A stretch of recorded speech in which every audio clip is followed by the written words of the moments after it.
So me and Miss P began to form a relationship, and the difference between Miss P and all the rest of my teachers was this. The rest of my teachers tried to teach me education, tried to teach me discipline by me standing on one side of the river, them standing on the other side of the river, and what they would do was they would write education on the brick and throw the brick across the river. Ooh, you see that? You already see where I'm going. Now, can you imagine trying to catch a brick?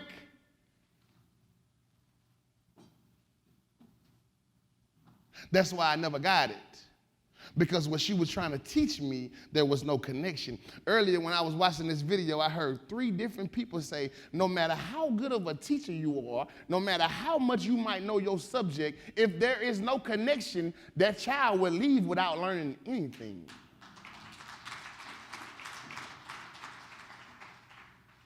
What Miss P did, Miss P built a bridge. She picked up connection first. She saw education. She saw discipline. She saw respect. She saw all these other bricks she could have brought over, but she knew the most important brick right now, before anything else mattered, is connection. Miss P brought that brick to me. She didn't throw it to me. That's why that bridge was built, to bring it to me. Throughout that year, we had so many things that happened that I don't want y'all to know I was listening to Miss P, what she was saying. I was watching what she was doing. See, I learned now that a lot of times people say, I said the words. Ooh, you know, when you get to hit them on the head, they get real quiet. People say, I said the words. I walked by a room, I heard a lady say, breathe, breathe right now, breathe right now. Hey, breathe. So I'm like, what's going on? She said, DJ, I told him to breathe. I said, we all heard you. And the reason he couldn't breathe, because you couldn't breathe. See, I just want you to know that that's a part that has to be said, that to know the language is not enough. See, what you have to do is you have to download your calm to me. Just because I say breathe, breathe, breathe, that's not enough. That's why I want y'all to understand that not only did I listen to Miss P, I watched how she did it. Miss P told us on our first day, I will never raise my voice in here. Now you got to understand, this is another part where I'm thinking, this lady is thrown off. How could she be a teacher and tell us that she's never going to raise her voice? Well, now my message to you is, if you can't make that same commitment to your students, you should self-evaluate. You say, hold on now, DJ, what you mean by that? If you can't tell your students that throughout our time together, you will never hear me raise my voice and scream at you, this is basically what you might as well say. Throughout our time together, there will be a point in time where I allow your half a brain to control me. And when it does that, I'm going to scream at you.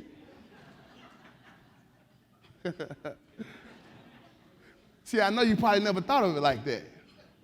But I want you to understand that it's either this or it's either that. If you can't make the commitment that you will never hear me raise my voice in this room. Whew. See, a lot of times self-evaluation is the first step. We always try to put it off on other. Well, if they would just come in and do what they're supposed to. Well, if they would just come in and listen. Well, if they was, once again, if you can't make that commitment first day of school that you will never hear me raise my voice, you need some self-evaluation. Because the most important thing you can have is self-control. Nobody can make you angry without your permission. That's another teaching from Dr. Bailey within conscious discipline.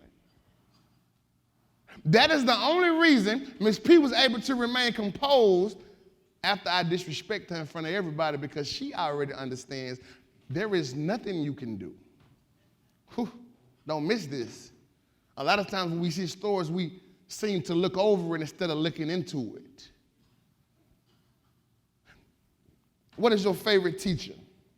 Watch this. Can you remember your favorite teacher? Mrs. Craigie. And what is it about Mrs. Craigie that made her your favorite teacher? She paid attention to me. Wow. Sir, you remember your favorite teacher? And what's her name, sir? Mr. Decker. And what is it about Mr. Decker that makes him your favorite teacher? Wow. One more. Yes, ma'am. Do you remember your favorite teacher? Mr. Felger. And what is it about Mr. Felger that makes him your favorite teacher? He knew his students. Did you realize not one person said that I couldn't do math if it wasn't for him? No, see, I'm serious. See, a lot of times we get so caught up in teaching substance that we leave out life skills. And we just heard these people say that my favorite teacher is my favorite teacher, not because he taught me how to read, but because he believed in me. See, to me, when I hear stuff like that, the proof is in the pudding. I love pudding. When I hear stuff like that and when I go around the room and it don't have to come from me, when you think about your favorite teacher, nobody ever thinks, well, he's my favorite teacher because he taught me how to do math. It was a point in time where he looked within you and he made you believe more than yourself believe you can do this. Now, one time, have any teacher ever been recognized on a national level when she stepped up to get her reward, or when he stepped up to get his reward, and they asked her, what is your secret? And they said, I make them sit down and I make them shut up. They're going to do what I say. See, to me, once again, it's proof in the pudding. No teacher has ever been recognized on a national level, meaning she's the National Teacher of the Year, with that philosophy. Anytime, you can go research it right now. Go research the last 5 teachers who won National Teacher of the Year, and they all 5 have the same philosophy. I make my students fall in love with me, and I fall in love with them. Instead of us working against each other, we work with each other. I never expected them to stop working against me until I began to start working against them. See, once again, to me, the proof is in the pudding. A lot of times we hear stories, we look over it, but she's giving us the secret right here. The secret is the power of connection. Other things like this happen through our class. Once again, I'm sharing this with you so you can understand what type of environment you want to build in your own school and how it starts with you, not anybody else. I don't care what everybody else doing around you. I asked Miss P this one time, and she told me, and I said, Miss P, you didn't notice how people stopped messing with you because you started being an advocate for us? And they did, I'm going to be honest. Some people feel like Miss P shouldn't advocate for us, what we call at-risk students. And I asked Miss P, why are you willing to lose colleagues for us? And Miss P told me these words, I'd never forget it. It gave me chills. She said, DJ, I'd rather stand alone and be right than stand among many and be wrong.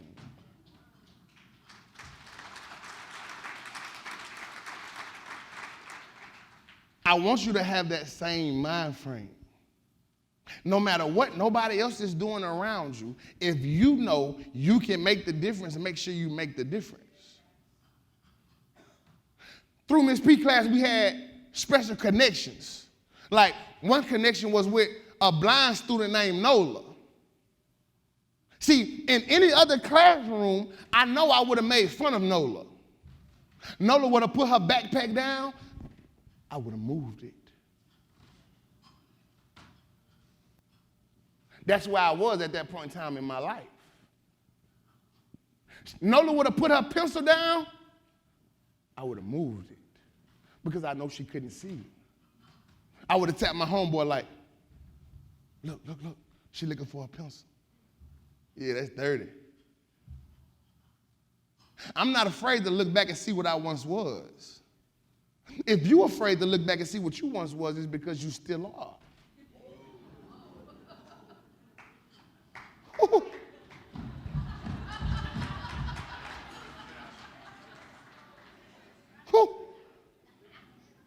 But because we was in Miss P class, this same blind student who I wouldn't make fun of, she became my sister. And I wished, hoped, and prayed somebody touched that backpack or that pencil.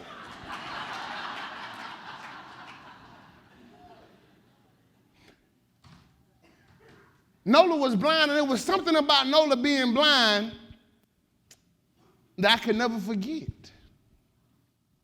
She was the most courageous person I've ever met. She taught me that eyes are overrated. She taught me that. Anything Nola wanted to do, she did it. It does not matter what it was. Track team, cheerleading, I remind you, she cannot see. Dance team. One time Nola came to me and said, DJ, tonight I'm going horse barrel racing. I said, hold on, Nola. Wait a minute. She said, DJ, I'm blind, not the horse.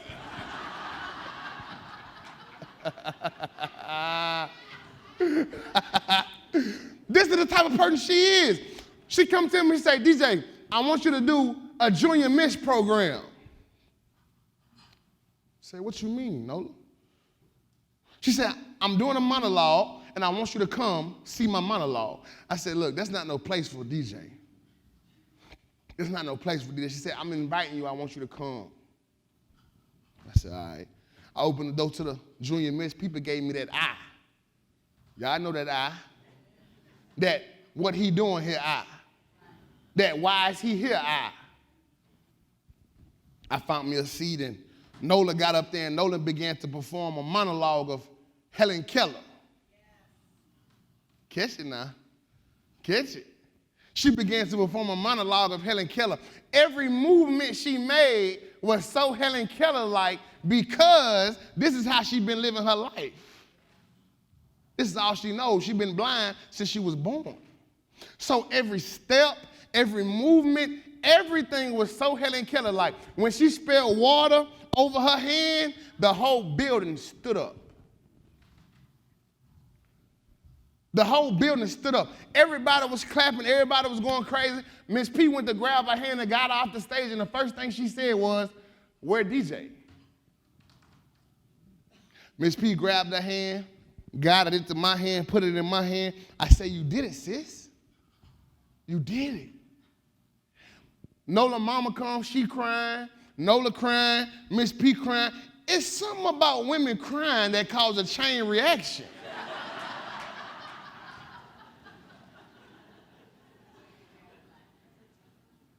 Nola mama pulled me to the side and she said, DJ, I want to talk to you. I said, yes, ma'am. She said, oftentimes I hear people complain about the hardships they have of raising their child. But I wonder if they ever thought about what it would be like to raise a child who cannot see.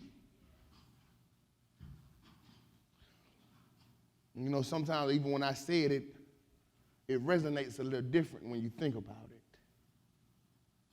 This was her exact words to me. She said, oftentimes I hear the hardships of parents complain about their child, but I wonder if they ever thought about what it would be like to raise a child who can't see.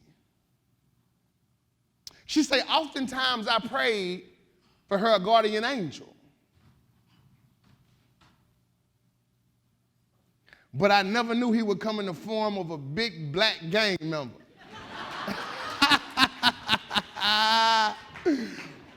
And the reason I share that story is this right here. It is not this right here. This that point teaching moment right here. The difference between this mama at the principal office saying, I need to have a conversation with this young man named DJ. My daughter's putting her backpack down and he moving it. Bring him to me now. You know how mama bear get. You know how mama bear get.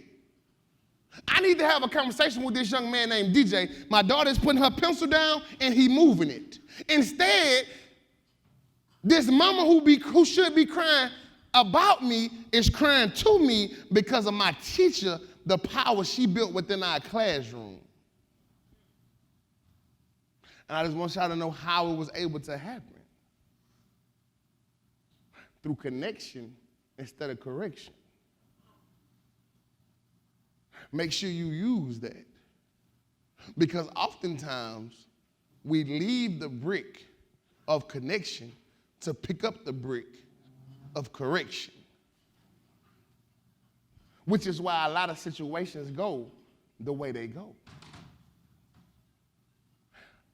There is no doubt in my mind the most important people on this planet is educators.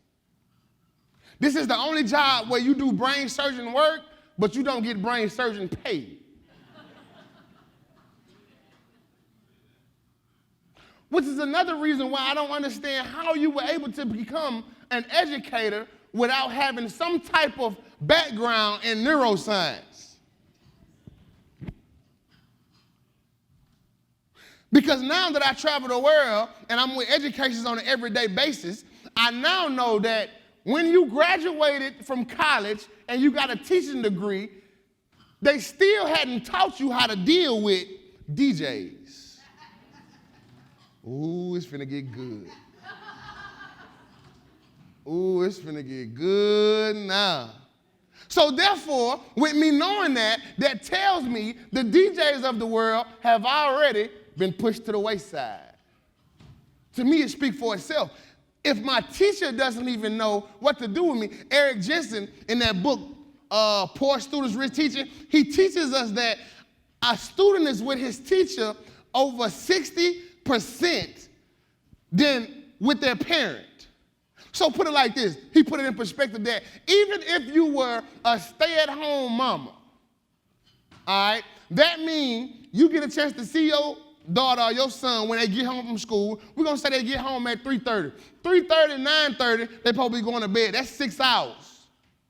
This teacher just spent 8 hours with them. So when we begin to add up the time of how much you spent with your child and how much I spent with your child, I just want you to know, I hope you have a teacher who's a positive influence. Because you got to understand what type of negativity is going on when we have to be there for that time under this negative teacher. See, a lot of times people don't want to look into that, but it's something that needs to be looked into. Because now I understand that you can go take a couple classes and become a teacher, when all teachers shouldn't be teachers.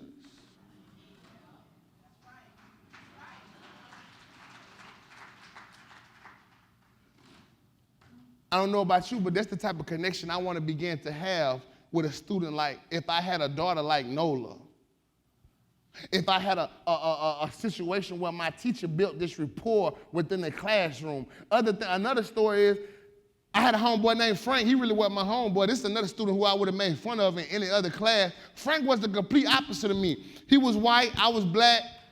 I was popular, he wasn't. I was cool, he was a nerd. I could see he wore glasses. Frank was the complete opposite of me. We got a fair back home that we go to every year, and the year before I was at the fair, and I see this young man get into a scuffle, and I looked to see if I knew who he was. I didn't, so I didn't say anything. I get to math class that next Monday, and when I walk in, I see the same young man, and he's beat up, and I thought to myself, dang, that was him. But here it was, April, and I didn't even know this young man because my teacher only concern was teaching us a subject. See, a teacher not only teaches us academics, a teacher teaches us life skills. Prime example, since I've been traveling the world, I have yet to see a quadratic equation.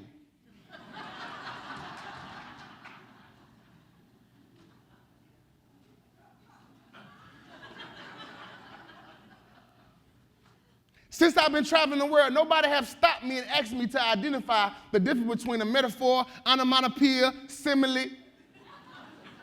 What I'm saying is, I'm not saying those things aren't important to learn, but if that's the only thing you teaching me, that means I now know how to speak correct English, but I don't know how to be human.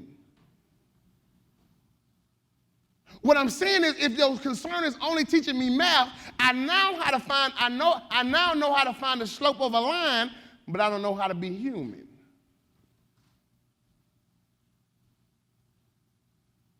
Not only is it important for you to teach me academics, you're supposed to teach me life skills. And because a teacher chose to teach me life skills, is how I'm able to be on this journey right now.